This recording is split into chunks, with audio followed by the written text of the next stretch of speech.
Therapy Chat Podcast, episode 244. This is the Therapy Chat Podcast with Laura Reagan, LCSWC. The information shared in this podcast is not a substitute for seeking help from a licensed mental health professional. And now, here's your host, Laura Reagan, LCSWC.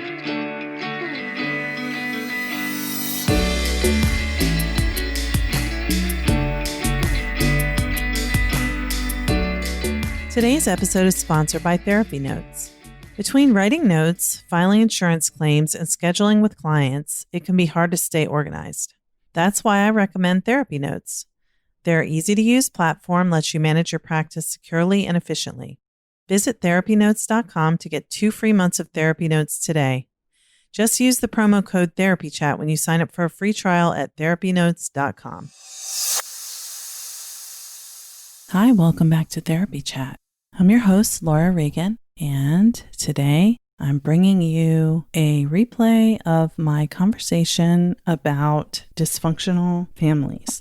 I talked with Sharon Martin, LCSW, who is a California therapist and blogger, an author who specializes in working with people who grew up in families that were dysfunctional, meaning the communication dynamics and the boundaries were not what one would consider healthy. So I think that it happens for a lot of people who come through my practice, that they don't see themselves as having trauma, but they did grow up in families where their emotional needs weren't met and the communication was not direct, and they always had to try to figure out what was going on behind the scenes. There was a lot of secrecy, and they don't understand why they feel the way they do. And it can really be traced back to what it was like when they were growing up. So I am replaying this interview because I think it's helpful to identify, is this how it was in my family? And maybe that has something to do with why I feel the way I do. And then from there, you can get more resources and maybe find a therapist to work with if you need to. So I hope that you will enjoy my conversation. I always love having Sharon Martin as my guest, and you will hear a new interview with Sharon soon, sometime in the late part of 2020. I'll be releasing our most recent episode, which happened just before the COVID-19 pandemic began. And I kind of got derailed on releasing it because of everything else that was going on. So until then, here's my interview with Sharon Martin on the dynamics of the unhealthy family dynamics that are pretty common in 20th century families in the United States. I'd love to hear your feedback. And as always, thank you for listening to Therapy Chat. Hi, welcome back to Therapy Chat. Today, I am very happy to be bringing you an interview with someone who has been on Therapy Chat before. My guest is the wonderful Sharon Martin, LCSW. Sharon, thank you so much for coming back to Therapy Chat today. Of course. My pleasure, Laura. I always love talking to you, and there's so much overlap in the work that we do, but I use your blog posts and all the different things that you're doing so often with my clients. So I said, hey, let me get her back on here and ask her some stuff that I want to let my clients know about. Great. Yeah. So let's just start off, if we can, by you telling our audience, for anybody who's not familiar with your work, who you are and a bit about what you do. Sure. Well, I am a psychotherapist and I work in San Jose, California. And so I work in private practice at this point. And the focus of the work that I do in my practice is helping people overcome issues around codependency and perfectionism and people pleasing. And, all those things really overlap in a lot of ways. And often a lot of the clients that come in and work with me are people who experienced growing up in an alcoholic family. Sort of the adult child of an alcoholic is kind of the label that we put on that, just to help us kind of, put it into some sense of understanding what some of the common issues are. And so in addition to the clinical work that I do a lot of writing. As you mentioned, I write a blog called Happily Imperfect for Psych Central. and write for some other places as well here and there, but I often write about these same topics. So like you said, you can find out more about what I'm doing in a lot of the writing that I do either there or on my website. Yeah, and I'll be sure that at the end you get a chance to give a link to where to find all your stuff because, like I said, I mean, I use it all the time with my clients, and I always find everything you write to be so helpful. Thank you. I'm glad that it is helpful. Yeah. So what I wanted to talk to you about today is growing up in a family where one parent, at least one parent, is an alcoholic. So there are certain characteristics of families that are headed by a parent who's an alcoholic that are pretty common in what I see in my clients who come in as adults. And I know that what you mentioned, codependency, perfectionism, and people-pleasing behaviors tend to be really common for these adults, but they don't always recognize it as being related to the way their childhoods were. So I was just wondering if you could sort of describe what the family dynamics are like in a family where one of the parents is an alcoholic. Sure. I mean, we can kind of get into what some of the common dynamics are. I'll just sort of preface it by saying that, of course, every family is different, and this may or may not be true for the family that you, the listeners, grew up in. Although I think you may, find that some of it rings true for you, and maybe some of it does not. Obviously, every alcoholic family is a little bit different, and because alcoholism or addiction is a progressive disease, that it changes over time. And so depending on, I think the stage of the alcoholic is and the age of the child, when a parent is in different sort of phases of the drinking, if you will, or if they're in recovery, that will certainly have a big impact on how the alcoholism affects the child. And then I think there's also, going to be some mitigating factors about, if there are other support people or other support systems that are helping, again, sort of mitigate some of the challenges that are going on. But just to start us off, I think one of the primary things that happens as the alcoholism progresses is that really the whole family system starts to revolve around the alcoholic and the alcoholic's ability to be able to have a constant supply of alcohol and to be able to drink and do drinking related things, if you will. And so everything sort of becomes about that. And each individual plays a part in it, really unknowingly, a part in being able to sustain this system. And when we think about, sort of family systems or any kind of system, there's really this sort of big kind of pressure for it to just keep going the way that it's going, to maintain the system in its current functioning, even if it's really dysfunctional.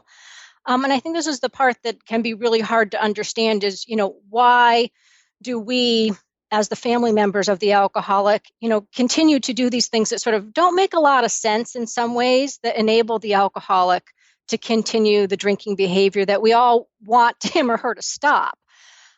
So it doesn't necessarily make a lot of sense on the surface. But like I said, when you kind of think about that family system, the alcoholic has a lot of power in the family. And so the alcoholic is sort of the one who's kind of making the rules. And sometimes these kind of rules are not necessarily written down or even spoken out loud. They're just the things that everybody in the family knows that you're allowed to do this or you're not allowed to do that.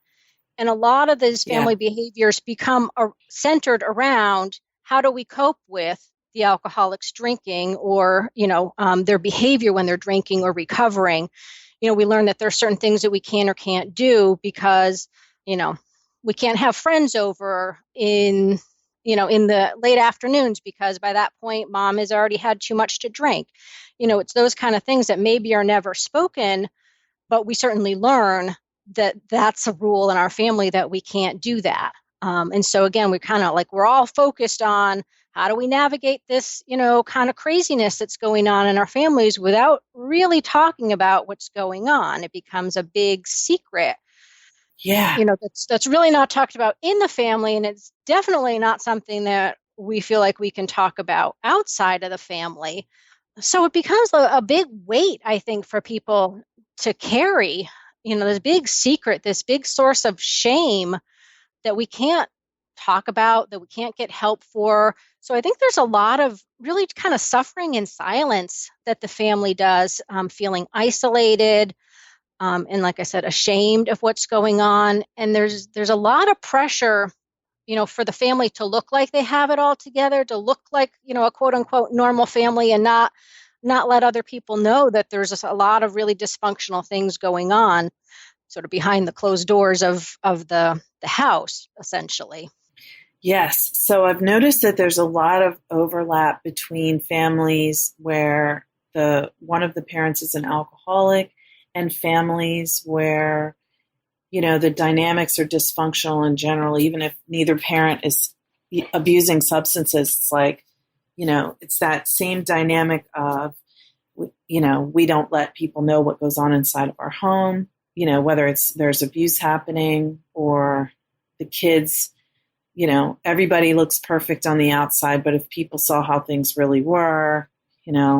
I think that overwhelming feeling of shame and of secrecy, and that it's chaotic and it's unpredictable. And, especially, for really young children, it's very scary a lot of times. Sometimes because it's physically unsafe or emotionally unsafe with a lot of, yelling or verbal abuse. But sometimes that's not the case. Sometimes the alcoholic can be pretty quiet, if you will. They may be isolating themselves a lot, or even not home a lot if they're out drinking. Mm-hmm. But again, there's still this feeling like that even very small children can sense that there's sort of something wrong in their family, that there's this unspoken tension and stress within the family. And so, we all know that children thrive on predictability, they thrive on routine, on, knowing what's going to happen and when it's going to happen. That gives you a sense of security and of safety, which are, very, fundamental pieces of a secure attachment. And I think just the ability to trust other people and form healthy relationships in childhood and in adulthood. And so those are sometimes those pieces that are missing, again, because the family, in one way or another, has got this focus on this problem. Like you said, it could be the alcoholism, or sometimes it could be a parent who's got a serious mental illness that's untreated. Sometimes that can have a very similar effect. A parent who's extremely depressed or suicidal has a lot of those same dynamics as well. Yeah, or if the parent is like an abuser, like if they're like sexually abusing one of the children, and there's that same dynamic around protecting that secret, and also avoiding that person getting upset and not being able to speak about what's really going on, not being able to really freely express their feelings about how things are at home in general. Yes, I think there ends up being that underlying feeling that if we were to let other people know about what's going on in our family, then it would be disrupted, even though we know that there's problems, and maybe we even know that it is unsafe and we don't like it. Families, don't want this disruption of, the sense like somebody's going to come in and start telling us what to do. Or, of course, children often are afraid, their parents are going to split up. Somehow the children will lose their safety and security. Yeah, they'll have to leave their school. And again, I mean, this is where I think there's these sort of contradictory pieces of it. Like I was saying, that the home life is unpredictable and often chaotic, which is hard for children. And yet there's still going to be fear of the unknown, which is, I'm still afraid that the change that might happen if somebody finds out about our family problems will create even more problems, or they will create just problems that I don't know how to deal with. Because living in this family, I have figured out some coping skills to be able to navigate this particular type of dysfunction. I can, we learn to anticipate to some extent.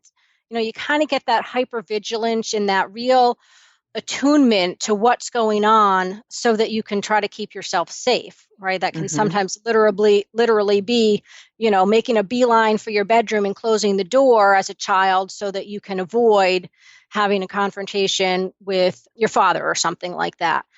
You've sort of learned how to navigate that. And, there's the concern that, if we have a different family dynamic, a different setup, like I said, the parents get divorced or we have to go live with our grandparents or, something like, then I won't know how to deal with that situation, which, chances are, we could figure out how to deal with that situation, but we all are afraid of the unknown. I think that's just, part of human nature is that we worry about what we can't see and we can't touch and we don't know what it's going to be. And so that creates that anxiety that bubbles up in us when we think about, asking for help or getting some support from other people about our family situation.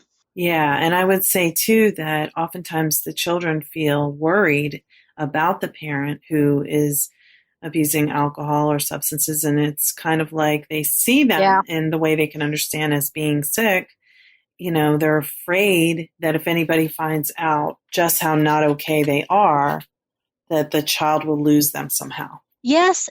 And I think going along with that, there's also this feeling of if my parents get a divorce or if I'm not around, then who is going to take care of mom? Let's just say, well, if we pretend mom's the alcoholic in this situation, it's like if that has been your job is to make sure that mom gets into bed every night and the cigarettes put out. So, that's not a danger. If like those have been your jobs in the family, then there's that worry of, I don't know what's going to happen to mom if I'm not around, or, I don't want mom to get into trouble. I don't want mom to end up in jail. So again, there's a lot of that worry and a lot of that caretaking that we take on as kids because we love our parents, no matter, I think, That's right. The abuse or the dysfunction, we're attached to them and we care about them. They're the only parents we know. Yeah, of course. And we feel protective and want to make sure that they are safe.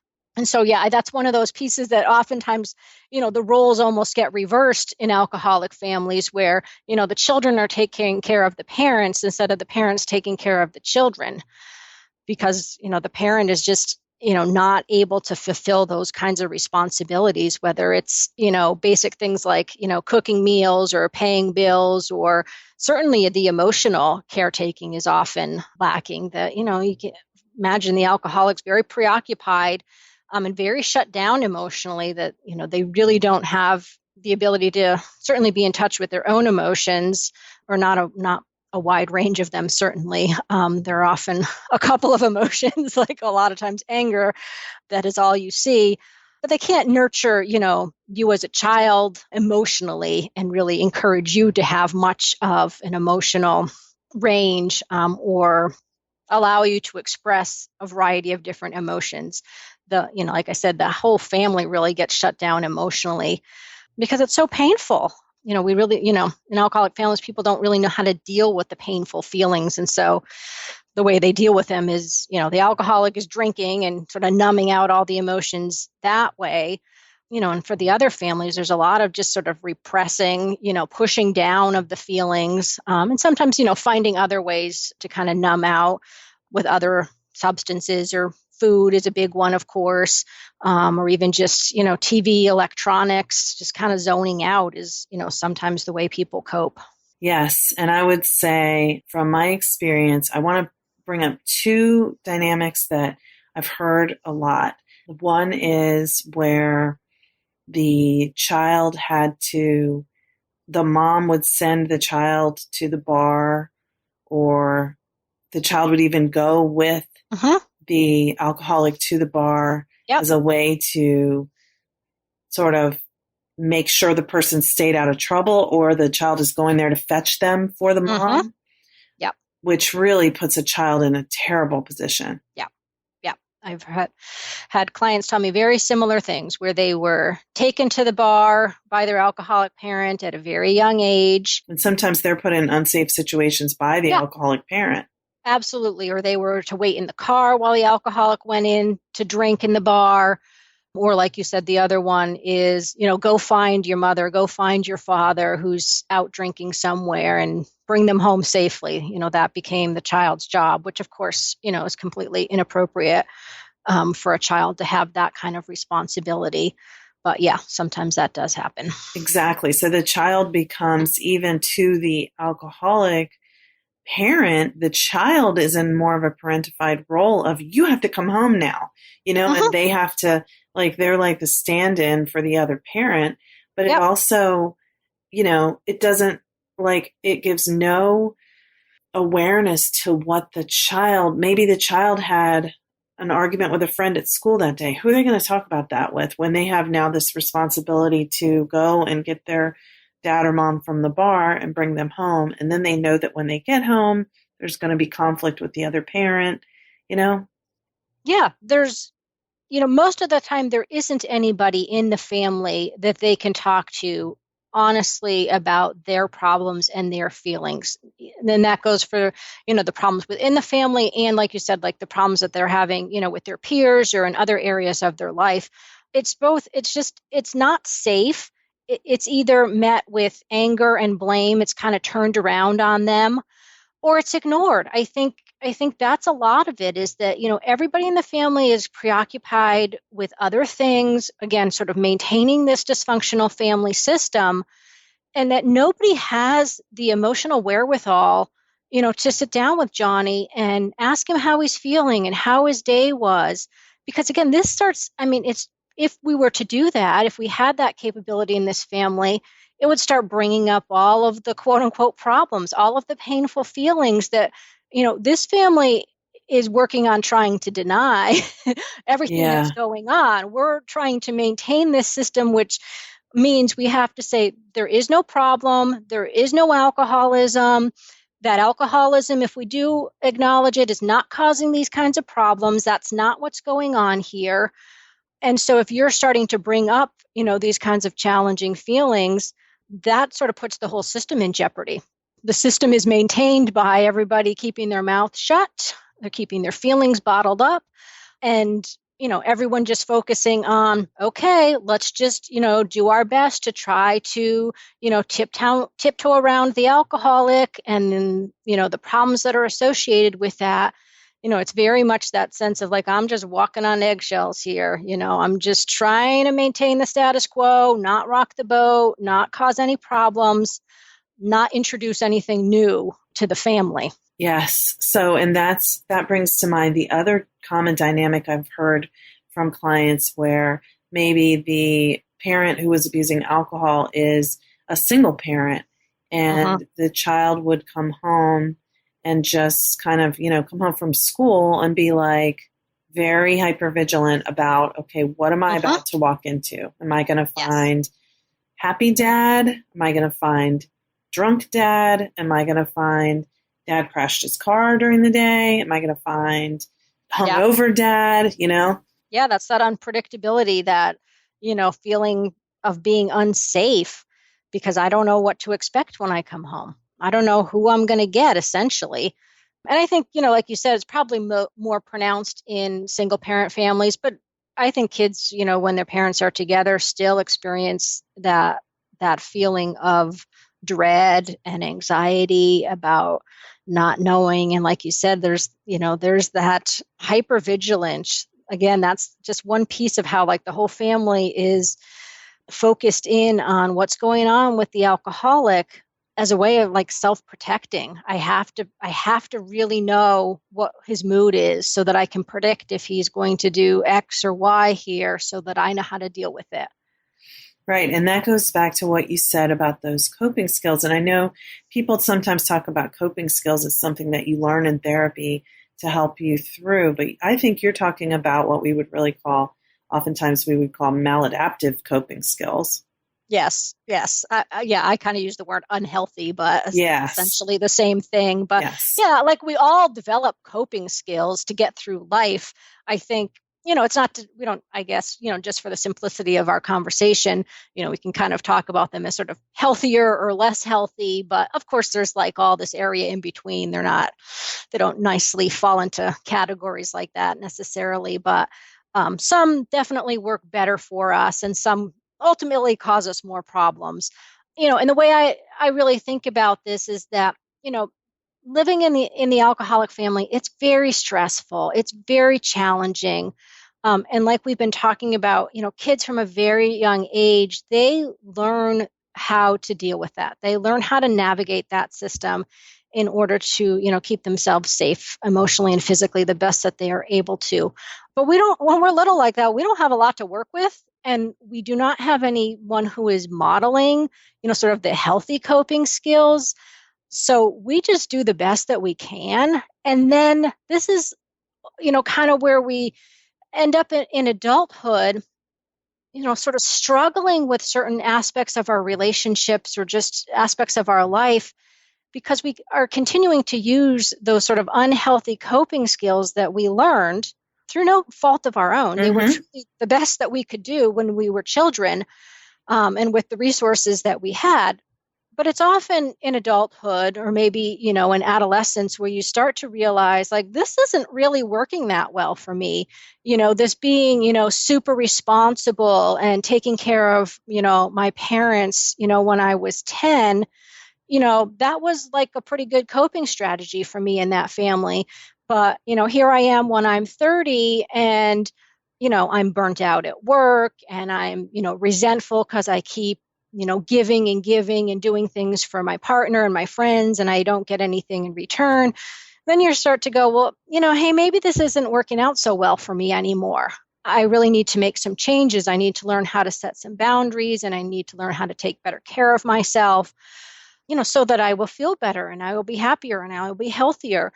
And that's where, there's sort of like there's roots that go back, to our childhood in some of the things that are causing us, challenges in our adult life. And maybe the connection is not always obvious, like you were saying at the beginning of our conversations, but often that's what's happened, is that, they are really things that worked well for us at one point, but now we realize we have more options. That, to me, that's one of the big things is, like, once you get to be an adult and you leave home, it's not like all of this just magically goes away. Right. And, I think that's often the fantasy, is I'm going to leave home and I'm going to leave all this dysfunction behind, and I'll start fresh and I'll be different. But, like, we obviously can change. But, to some extent, like, this mold has been set, and we have to work hard to make the changes that we want, as adults. But yes, I mean, it comes with us into adulthood. Yes. And, it takes us a long time to kind of unwind some of it and figure out what else we can do. But like I was saying, I mean, one of the great things is that you recognize now I have so many more choices. There are so many different ways that I can manage things. I have more resources. I have more support people, hopefully. When you're a child, you're limited. I mean, there's, only so much that you can do. You obviously don't have independence, to exercise a lot of the options that you have when you're older. Let's just pause for a moment so I can give you a little bit more information about why I love therapy notes. I switched to therapy notes a few years ago. I'd say it's about 3 years now, I believe. And I have never regretted it. I was very happy with the EHR I used before, but therapy notes is more intuitive. I love the interface. The customer service is fantastic. And I love how I can get my notes done quickly, because I can customize the template that I use for my notes, and there are opportunities to put check marks rather than having to write out the intervention used. So I have cut my time spent writing notes way down, which is wonderful because I like to focus on seeing clients. I know documentation is an important part of our work, but it can also be time consuming, and that is why I love using therapy notes. If you are considering switching EHRs, or you're looking for one to use in your practice, give therapy notes a try. You can get 2 free months by using the code TherapyChat. Now let's get back to our interview. Yes, very little control, and you have to do the best with what you have. But when you become an adult and you start to examine, now why do I do this? And is it working for me? That's your opportunity to say, how do I want to do things differently? What are the needs that I have that really weren't met when I was younger? And how can I get them met now in a way that's healthy for me and healthy for my relationships? Yeah, absolutely. I mean, and something even just as straightforward as, deciding what relationships you want to continue to have. When you're a child, you get the family that you get, basically. You don't get to choose, whether you want to continue to have a relationship with your parents when you're living under their roof. Mm-hmm. But you got to be an adult and you now realize that, wow, I can choose to no longer be friends with this person who continues to, speak abusively towards me. That's an option that I have. And those were not options that you had as a child. And it's, sometimes it can just be very empowering to realize that there are those options for you now. I think sometimes we don't even see them because it's almost like the blinders have been on for so long that you just feel like, oh, I just got to go along with, what everybody wants me to do and the way things have always been. But really, there's a whole lot out there. We don't have to do what we've always done or, be the person that our parents or other people, kind of pushed us into being. Right. And I think one of those things, being hyper responsible, like you mentioned, is something that oftentimes people just keep on doing. They go, I just work really hard and, work. And oftentimes that can be a way to sort of not feel the feelings that are still there from that childhood. And, yeah, it can really kind of interfering with being able to see your options. But the reality is, if you look, kind of look within, you don't have to do things the way that you've always done them just because that's what you learned when you were a kid. Yeah, and I think, the other thing that reminds me of, Laura, is that, I think sometimes, folks, when we start talking about making changes, there's almost this sense or this fear like that we're suggesting that you do a complete 180 and like, you do the opposite of what you've been doing. And I think, especially when it comes to something like being very hardworking, being very responsible, taking care of other people, these are definitely things that are socially acceptable. They are encouraged in our society to a certain extent, and that they definitely have their pluses. So it's not like we want to just completely stop being a hardworking, responsible person. Oftentimes it's just like, can we dial it back a little bit? Can we do a little bit less of that? Can we learn to balance it out a little bit more with some rest and some fun?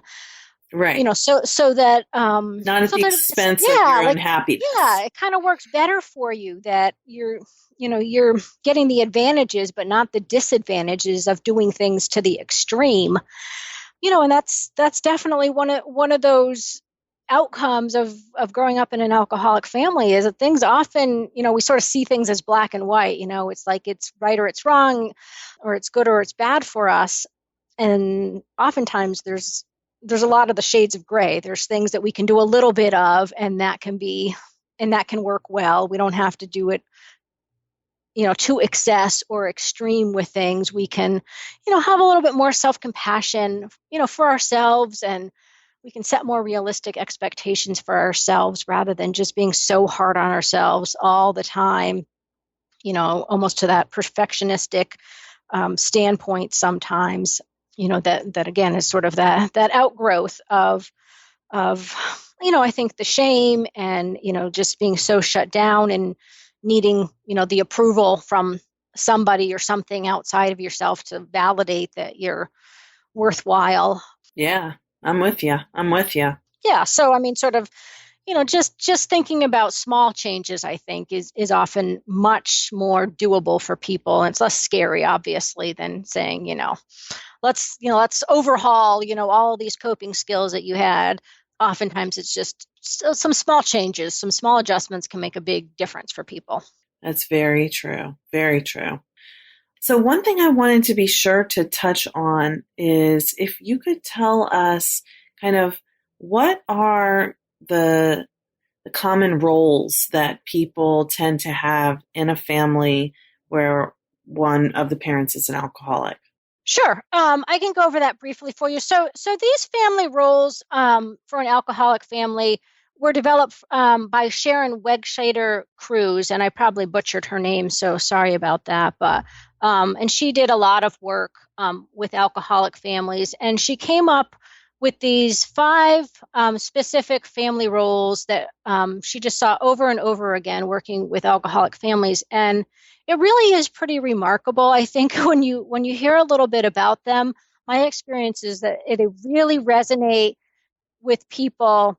And like I said, it's almost just sort of shocking to hear them and go, oh yeah, that was me, that was my role, or that was my brother. Mm-hmm. And just sort of how pervasive they really are for people.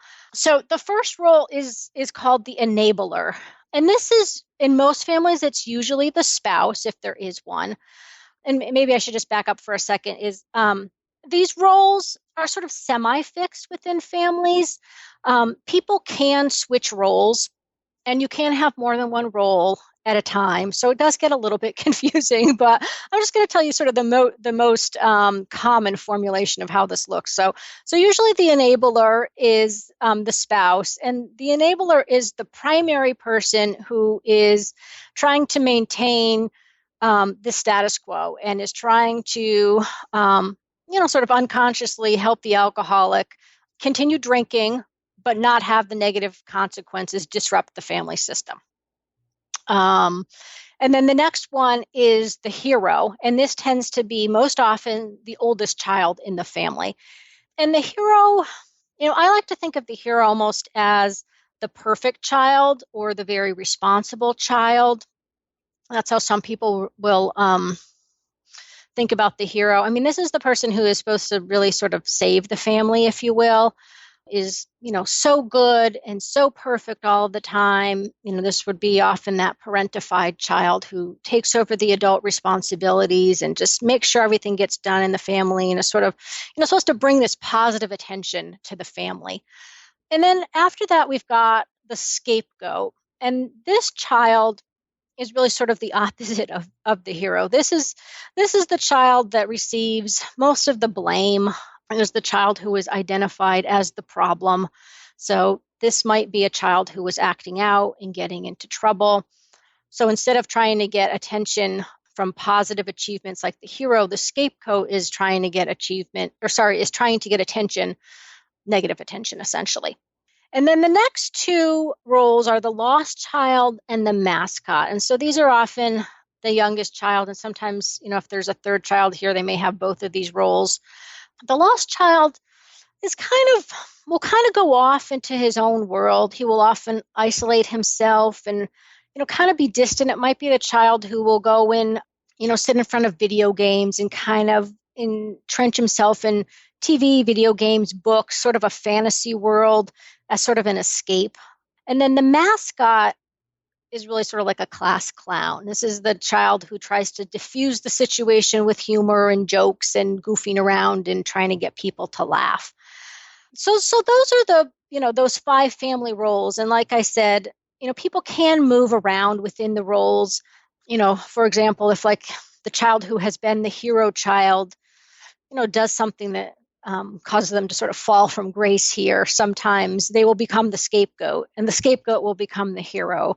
So you end up with situations like that. And obviously it does vary depending on how many children there are in a family. Obviously, there's not always this many children to fulfill all of the roles. True. And so, what we have found from the research tends to be that most likely, like I said, the role tends to be most strongly associated with the birth order of the children.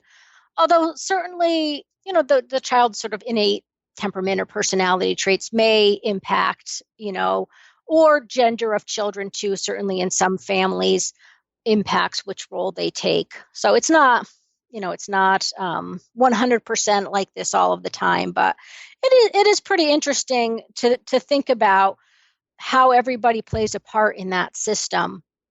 And like I said, like the enabler is the one who is primarily trying to maintain this system, but everybody's role really does play its part in trying to keep the status quo going in this family. As dysfunctional as it may be, that is what the whole family system is working on doing. Does that make sense? Yes, yes. And that's really helpful. And I mean, I think it is uncanny when you talk to people. And I personally believe that those roles and dynamics play out the same, whether it's an alcoholic family or just a generally dysfunctional family. Mm-hmm. You can name the same roles and see how people do the same behaviors. And it's like, it's almost like there's a playbook. It's like, how do we all know what to do? But it's pretty fascinating. So that's why I wanted to share it, because when I've showed those roles to people who grew up in alcoholic or dysfunctional families, they're always, just like you said, like, oh my gosh, that's me, and that's my sister, and that's my brother, and this, I think this was my mom. And, so it's really, I think it just helps organize something that seems so overwhelming when it's actually your own family, and just to look at it on paper and go, oh my gosh, this is exactly what we did. Yeah, and I think maybe there's some element that maybe helps break down some of the stigma and isolation around it too. Just when you realize, like, no, it was not just your family that had these roles. It was not just your family who, was acting like this, not just your family who had this big secret. There were, unfortunately, there are tons and tons of families who are struggling with very similar issues, and it plays out in very similar ways. But you don't realize that because we're not talking about it. Yeah, and to me, the other thing that's kind of fascinating about it too is just, even in healthier families, siblings within a family can have such different experiences. But I think this is very poignant too, just to, recognize that, 2 or 3 or 4 siblings in this family can have such a vastly different experience of growing up in the alcoholic family, in terms of what was expected of them and how they went about trying to cope with it, and what the, sort of the outcome has been for them, what they continue to struggle with as an adult. Yeah, it's interesting just how different that experience can be for people. Yeah, it's so interesting. I often talk to people who will say, maybe it was just them and a younger sibling, and they'll say, why do I feel so terrible and so wounded by my childhood, but I look at my younger sibling and they really don't seem to suffer the same way. And I always say, well, what did they have that you didn't have? And they're like, I don't know. And I'm like, you, the older sibling who was, they're kind of buffering and helping to soothe and ease things as much as possible for the younger sibling, which is, not always the case. They can't always do that, but it's a pretty common scenario. Yes, they often are the protector. Mm-hmm. That's, I think, part of that hero, that often that oldest child is the one who, keeps the little one safe. Yeah, which is, then the older one misses out even more on the normal developmental tasks of childhood and doesn't get to be just a kid. Oh, absolutely. Yeah, that's often the feeling that people have, is that they didn't get a chance to be kids, to just play and be carefree and, do normal, childhood activities. It was, they had to grow up really fast. Yeah.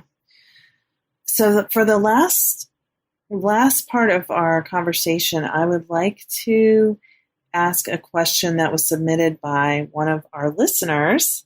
I think this is so fun that someone who was listening found out, because I told them that I was going to be interviewing you, and they said, oh, I want to ask her a question. So this is the question. It's from Elizabeth, and she said, as someone who grew up with an alcoholic father, I personally know the burden that alcohol addiction places on families from a very early age. She said that she did in her therapy a genogram where she mapped out characteristics of her family relationships and realized that there was transgenerational alcoholism and substance abuse on her father's side of the family, especially among the males. And so she wants to know, what can you say, Sharon, about what are the drivers that cause individuals to repeat those behaviors across generations, because she's wondering why someone who grew up in a family where their parent was an alcoholic would grow up and do the same thing, be an alcoholic. Yes, it's a fabulous question, and one that I think on the surface is, a big conundrum. Like, why would you repeat, this very dysfunctional system? You know how devastating it was for you, and you don't want to do the same to your children. And I really do believe that is true for people, is they don't want to repeat this cycle. So interestingly, I think we should probably just throw in one piece is that, we know that addiction has a genetic component. So that's part of it, is that some people are more prone to, becoming addicted to alcohol or drugs or other kinds of substances or things. So that's part of why we see alcoholism or drug addiction, going through generation upon generation. But the other part is that these family dynamics get repeated over and over again for a number of reasons. Like, one is, this is what was modeled to you. And like we were talking about, is that this is how you learned how to solve problems. This is how you, learned to deal with painful feelings. This is how you learned to relate to other people. This is how you learned how to feel about yourself.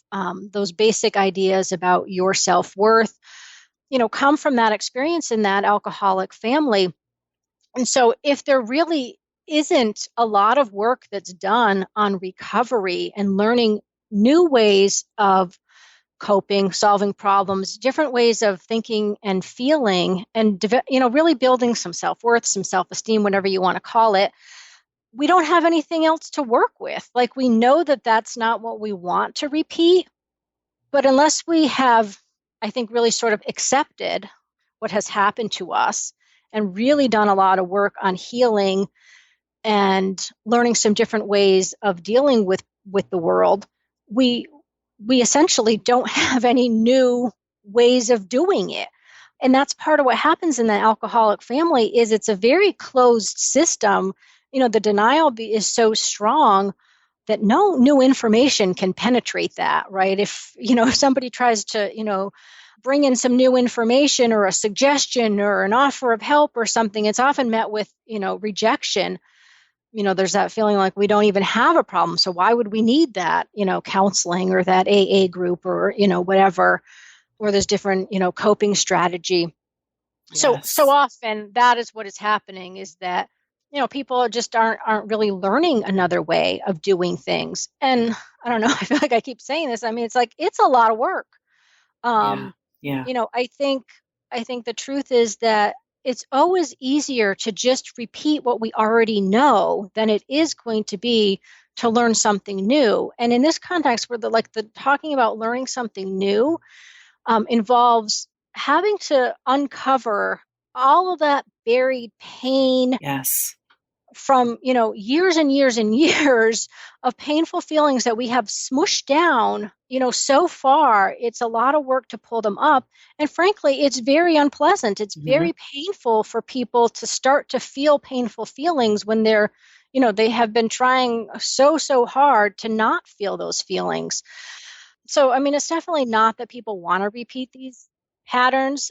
And I think a lot of times people have good intentions, but sometimes they also don't. Not everyone has access to help and information. I think, we take it for granted that everybody can go to counseling or, can get the books or that. I mean, there are a lot of things out there, more and more, but there are still, some people who don't have a lot of access. But, things like just being able to listen to this podcast or, going and checking out some books from the library is at least a starting place. I mean, it's probably not going to, be able to, change everything, I mean, for people. But, the 12-step programs are also widely accessible. And those are a great resource. I mean, they have meetings by phone and by internet too, if people can't physically get to those kinds of self-help programs too. So I don't know. I think now I'm just babbling. No, but I think that I hope that answers some of it for her. Yeah, no, I think that's great. Thank you. And I think what you're kind of saying, but didn't say directly, so I'll just say it, is that people don't always have the self-awareness to realize that they're repeating the pattern. Yes. And, they don't, just like they had to not see how things really were in their family of origin, they can't really see how things really are now. But it's possible to, but it's just, they aren't intentionally repeating it. It's unconscious. No, yeah, I think, and I think that shame and yes, really, the feeling of helplessness that, there are a lot of people who have really almost, even by the time they get to early adulthood, have really just sort of given up. Like they just don't see that it's possible to do anything else. And the thing is that, for most people, drinking and substance use begins early, shockingly early. So, when you talk about that self-awareness, I mean, it's hard when you're 13 to have a lot of self-awareness, generally speaking. But for a lot of times, by the time they're 13, 14, 15, they have already started heavy, drinking or drug use. Like it's already started. So it's challenging.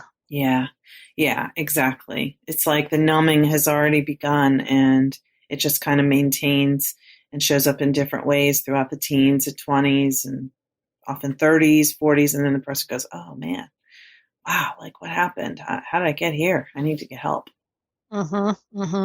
Yeah. Well, Sharon, thank you so much for coming back to Therapy Chat to talk about this. I think this was a really helpful and fascinating conversation. And where can people find more of what you're doing? Sure. My website is livewellwithsharonmartin.com. So from there you can find everything you need. Wonderful. I'll put a link to that in the show notes. And Sharon, thank you so much. I just really enjoyed this, and I might ask you to come back again and talk a little more. So sounds good. All right. Well, you take care. Okay. Thanks, Laura. Bye-bye. Today's episode is sponsored by Therapy Notes. There are many ways to keep your practice organized, but Therapy Notes is the best. Their easy-to-use, secure platform lets you not only do your billing, scheduling, and progress notes, but also create a client portal to share documents and request signatures. Plus, they offer amazing unlimited phone support, so when you have a question, you can get help fast. To get started with the practice management software trusted by over 60,000 professionals, go to therapynotes.com and start a free trial today. If you enter promo code TherapyChat, they will give you 2 months to try it out for free. Thank you for listening to Therapy Chat with your host, Laura Reagan, LCSWC. For more information, please visit therapychatpodcast.com.